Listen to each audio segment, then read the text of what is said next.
Aujourd'hui, on va regarder un exemple d'application des différences finies 1D stationnaire. Donc, dans ce cas-là, ça va être un problème qui va être en coordonnées cylindriques et de transfert de chaleur. Donc, l'exemple en particulier, c'est l'exemple d'un fil électrique. Donc, ce qu'on va faire, c'est qu'on va modéliser le problème au complet. On va trouver des valeurs de constantes qui ont du sens et ensuite, on va résoudre le problème dans Python et visualiser les résultats. Donc, un peu un une vidéo qui va faire un peu tout de A à Z. Donc, on commence par regarder le problème. Donc, le problème en tant que tel, il faut déjà le comprendre. Donc, ici, un fil électrique, l'électricité qui passe dans le fil, il y a des pertes de puissance qui vont être transmises en chaleur dans le fil. Donc ça génère de la chaleur dans le fil de métal. Dans ce cas-là, on a du cuivre. Et ensuite, il y a un isolant par-dessus qui est du plastique qui a pour but d'isoler la gaine de cuivre. Donc, il y a une certaine épaisseur. Dans ce cas-là, l'épaisseur, c'est RB moins RA. Et on a la chaleur Q dot qui est en watts par mètre cube qu'on va considérer dans le problème. Et aussi, le fil, on le considère à l'air libre avec H infini T infini. Mais H infini T infini, ça pourrait être en fait de l'eau ou n'importe quoi, mais par juste quelque chose de logique, ça serait de l'air. Donc on va considérer de l'air ici. Donc la convection avec de l'air du fil. Donc là, on a quand même un problème avec deux matériaux. Donc c'est comme un peu différent. On va pas pouvoir faire comme d'habitude où on a juste deux frontières en une dimension puis un domaine. On va avoir comme deux sous-domaines et il va y avoir une autre frontière qui va être présente à l'interface des deux sous-domaines. Donc on va avoir trois frontières, donc les deux frontières habituelles, et ensuite on a une frontière qui va se situer entre les deux sous-domaines. Fait qu'on va regarder un peu plus en détail à quoi ça ressemblerait si on faisait une vue de coupe du fil. Fait que dans le fond, en ce moment, on a 5 équations à trouver. Et là, on va regarder sont où ces 5 équations. Fait qu'on a en premier un premier nœud en R égale 0, qu'on doit trouver l'équation à ce point-là. Ensuite, on a la frontière en R égale RA, qui est la frontière entre les deux matériaux, qu'on va aussi devoir trouver. Et on a la frontière qui est en contact avec l'air, dans notre cas, qu'on doit aussi trouver. Et ensuite, on a nos sous-domaines. On a le sous-domaine dans le cuivre et on a le sous-domaine dans le plastique. Donc, dans le fond, maintenant, on a trois équations. Trois équations frontières, deux équations sous-domaine. Fait que là, c'est comme, comment est-ce qu'on fait ça? Ben là, il faut juste y aller cas par cas, puis aller voir c'est quoi qui se passe. Donc, on va commencer par... j'ai commencé par les deux sous-domaines, dans le fond. Fait que l'équation de la chaleur en coordonnées cylindriques en 1D stationnaire, c'est 1 sur R dérivé par rapport à R de KR dt dr plus Q dot est égal à 0.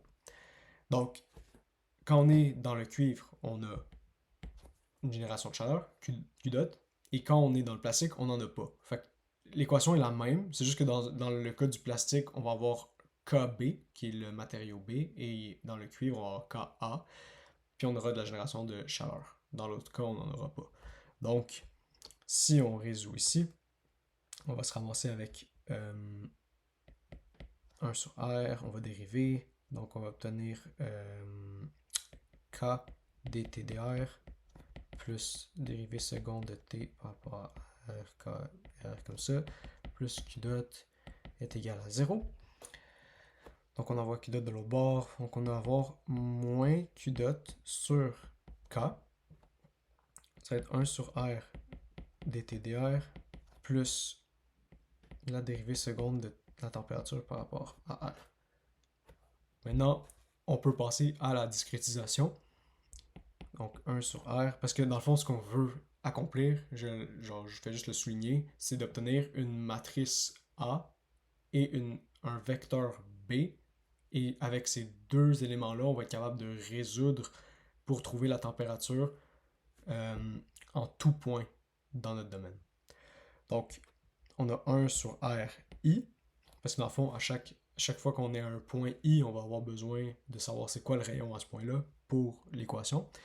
Quand on discrétise la dérivée première dt et dr, on va utiliser dans ce cas-là une centrée. Donc on va avoir ti plus 1 moins ti moins 1, tout ça sur 2 delta r, plus ti moins 1, là on discrétise la dérivée seconde d'ordre 2, moins 2ti plus ti plus 1 sur delta r au carré. Ça c'est égal à moins q dot sur k. Donc ce que je fais en ce moment, j'ai discrétisé pour le cuivre et le plastique. C'est juste que là, dans le cas du plastique, q dot va être égal à 0 et k va être remplacé par kb. Et dans le cuivre, q dot ne sera pas égal à 0 et k sera remplacé par ka. Donc c'est... Là, on est en train de résoudre le domaine jaune et le domaine bleu. Donc si on isole maintenant, parce que là on veut savoir c'est quoi qui appartient, c'est quoi qui est le coefficient juste devant ti, ti-1 et ti plus 1. Donc on va avoir, pour ti, on va commencer par ti-1, donc on va avoir moins 1 ri 2 delta r plus 1 sur delta r au carré. Donc on a tout ça ti-1. Par la suite, on a juste moins 2 sur delta r au carré ti. Et pour ti plus 1, on a 1 sur ri 2 delta r plus 1 sur delta r au carré. Ça, c'est égal à moins q dot sur k. Donc ça, c'est notre équation qu'on va rentrer dans Python pour résoudre nos lignes dans le système matriciel. Donc là, on va passer aux frontières. Fait que si on commence par le point en rouge qui est à r égale 0, on a un flux symétrique. Donc ça se dit juste ça. Ça c'est dt dr en r égale 0, c'est égal à 0. Donc au final, qu'est-ce que ça veut dire? C'est que ti, on va juste faire une dérivée d'ordre 1, ça va être suffisant. Ti plus 1 moins ti, ou ben en fait, vu qu'on est à la frontière, on a t1 moins t0 sur delta r égale 0. Et c'est tout, en fait. C'est la seule équation. Donc, t1 est égal à t1 moins t0 est égal à 0. Ça, c'est notre équation pour le nœud en rouge. Juste ici. Ensuite, le nœud en vert, qui est la frontière. Là, ça devient un tout petit peu plus complexe, mais ce que ça veut dire, en fait, c'est qu'on a le flux de chaleur par conduction dans le cuivre et dans le plastique, à cette interface-là, à la frontière, doit être le même. Ça veut dire c'est que Ka dt/dr, qui est le flux par conduction du côté du cuivre, doit être égal au flux de conduction du côté du plastique, à cette frontière-là. Kb dt/dr. Donc, ce qui se passe à la frontière réellement, c'est on a la frontière ici que je dessine comme un genre de mur. On a un point qui appartient à cette frontière-là, donc c'est pas, on sait pas, il n'est pas comme ni dans un des deux sous-domaines, il est vraiment à la frontière. Et en avant, on a un nœud qui appartient au cuivre et après on a un nœud qui appartient au plastique. Fait que dans le fond, ce qui se passe, si on appelle ce nœud-là, par exemple, NF, pourquoi pas, NF pour nœud frontière, bien, on a le nœud frontière moins 1, puis on a le nœud frontière plus 1 qui existe. Les dérivés qu'on va utiliser, qui sont des dérivées premières, quand on est dans le cuivre, en fait, on va utiliser NF-1 et NF, et quand on est dans le plastique, on va utiliser NF et NF plus 1. Fait que ce que ça va dire, on va avoir Ka dt/dr, donc la dérivée à ce point-là, ça va être T au point NF moins T NF-1 sur delta R est égal à KB. Et là, on va utiliser T TNF plus 1 moins TNF sur delta R. Donc, les delta R vont comme s'annuler. On va avoir Ka fois TNF moins Ka fois TNF moins 1. Ça va être égal à KB TNF plus 1 moins KB TNF. Donc, si on continue à résoudre ça, on devrait obtenir moins Ka TNF moins 1 plus Ka plus KB TNF moins KB TNF plus 1 est égal à 0. Fait que ça, c'est notre équation qu'on trouve à la frontière, qui est la frontière en vert ici. Donc là, en ce moment, on a trouvé nos deux équations dans nos deux sous-domaines et les deux équations frontières. Fait que là, on est comme rendu assez proche d'avoir trouvé toutes nos équations. Il en manque juste une. Et ça, c'est le nœud que j'avais fait en rose précédemment. Donc, qu'est-ce qui se passe ici, à cette frontière-là? On a la conduction dans le plastique qui va devoir s'évacuer sous forme de convection avec la frontière de l'air. Donc, comment on modélise ça? C'est assez simple, c'est juste que la Q conduction va être égale à Q convection. Maintenant, Q conduction, on l'a dit, c'est quoi? C'est moins K dt dr. En fait, j'avais pas mis le moins ici parce que les moins s'annulaient, mais c'est moins K dt dr va être égal à H infini T moins T infini. Et T, c'est le T à la frontière. Donc, c'est le dernier point. Donc, ce qui se passe à la frontière, si on regarde ça sur une ligne, on a nos derniers points, qui sont ici, par exemple. En fait, on va avoir nos deux derniers points, puisqu'on va utiliser une dérivée d'ordre 1. Donc, on a nos deux derniers points. Ce point-là, ça c'est Tn. On va avoir Tn moins 1. Donc, ce qui se passe, en fait, c'est cette équation ici, on va pouvoir la résoudre en utilisant seulement une différence finie, donc d'ordre 1. Donc on a Tn moins Tn moins 1 sur delta R. C'est égal à H infini Tn moins T infini. Fait que là, au final, on va se ramasser avec... Puis j'ai oublié de le dire, c'est KB, vraiment, dans cette situation-là. C'est KB. Donc c'est moins KB sur delta R Tn moins 1 est égal à H infini Tn moins H infini T infini. Qui n'est pas Tn, qui est T infini. Comme ça. Fait que là, si on résout ça encore, on va se ramasser avec tout ce qui est rapport avec la température qu'on cherche, on le met d'un côté. Tout ce qui est rapport avec les connus, on les met de l'autre côté. Donc on va avoir moins H infini T infini d'un bord.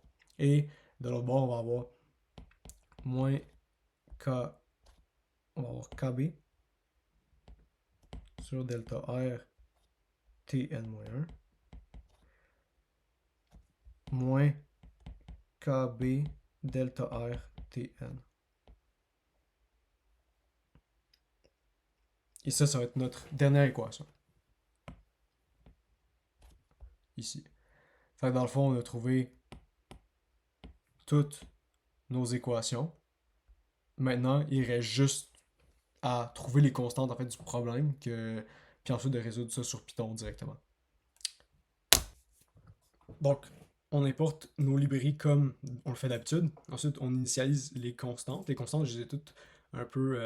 je les ai trouvées sur Internet, à part, bien sûr, les données du problème que j'ai un peu inventé. Donc, le rayon 1 de 0.3 cm, le rayon 2 de 0.4 cm, conductivité du cuivre de 400, conductivité thermique du plastique de 0.1, ça a été trouvé sur Internet. NR, le nombre de nœuds, ça c'est à notre guise, j'ai mis 21.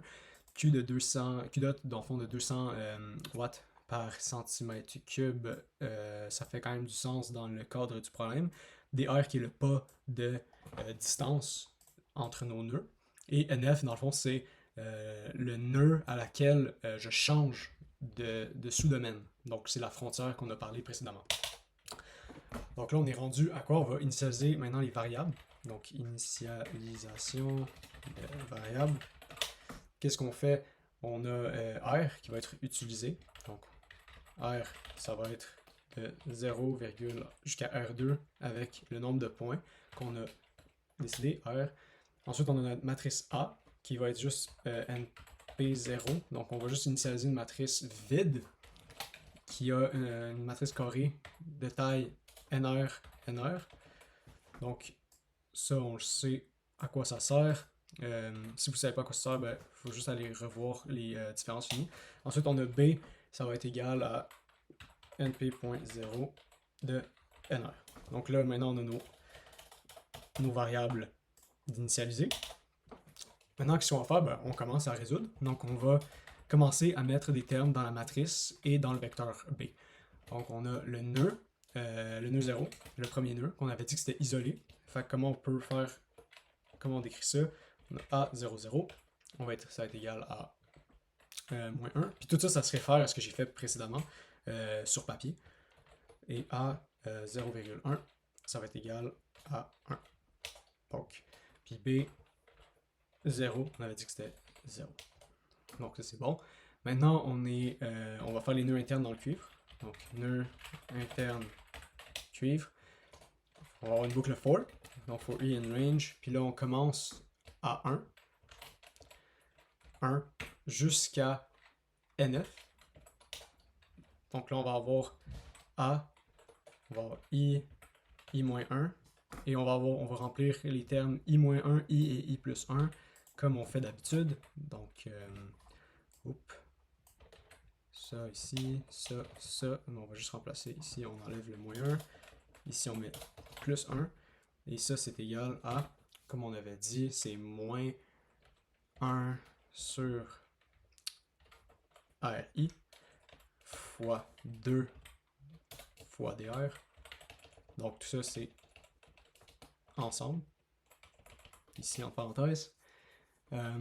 Plus 1 sur DR à la 2. Puis là, en fait, le i plus 1, c'est genre presque la même chose, avec un moins. Ici, à la place du moins, ça va être un plus. Et le nœud ii, c'est moins 2 sur dr à la 2. Ensuite, là, on a notre matrice. Maintenant, notre vecteur B, on avait dit, donc c'est bi, c'est égal, parce que vu que la génération de chaleur dans la tige, c'est Q sur Ka. Donc, Q, c'est une constante, Ka, c'est une constante. Donc, en fait, ça, c'est une constante. C'est moins Q, en fait. Moins Q sur Ka, comme on l'avait dit tantôt. Fait que c'est bon. Maintenant, on est rendu nœud frontière. Donc, on est au nœud frontière cuivre plastique. Donc, dans ce cas-là, on n'a pas une boucle for, mais on va dire, on va avoir A. Et là, c'est là où on va utiliser le NF, donc le nœud frontière, donc NF, NF moins 1. On va avoir ça, NF, NF moins 1, NF ça, NF et NF plus 1. Je fais juste ça pour aller un peu plus vite. Donc, ce qu'on avait dit, c'était moins KA. Lui, c'est KA plus KB. Puis lui, c'est égal à moins KB. Et ça va nous permettre. Puis on a B de NF. Ça va être égal à. On avait dit que c'était 0. C'est vrai. Donc, l'équation nous avait donné ceci. Donc là, maintenant, on a fait 3 sur 5.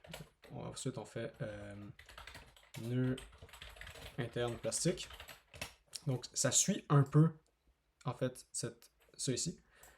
Donc, je vais juste copier et coller. Fait que ça, on copie. Et ça, on colle.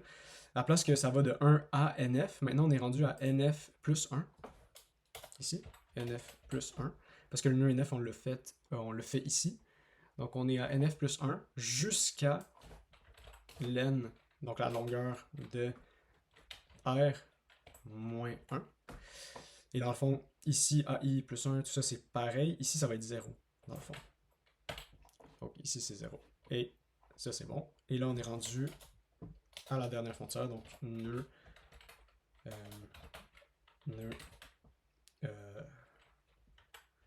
frontière air plastique. Donc là on a dit que c'était la convection avec l'air, donc A moins 1, moins 2. Ça, c'est ce que ça veut dire en Python, A moins 1, moins 2, c'est-à-dire l'avant, dans le fond, la dernière ligne, mon dernière colonne, c'est égal, on avait dit c'était KB sur DR, puis on va avoir A moins 1, moins 1, donc là c'est vraiment dernière ligne, dernière colonne, c'est égal à moins KB sur DR, moins H infini.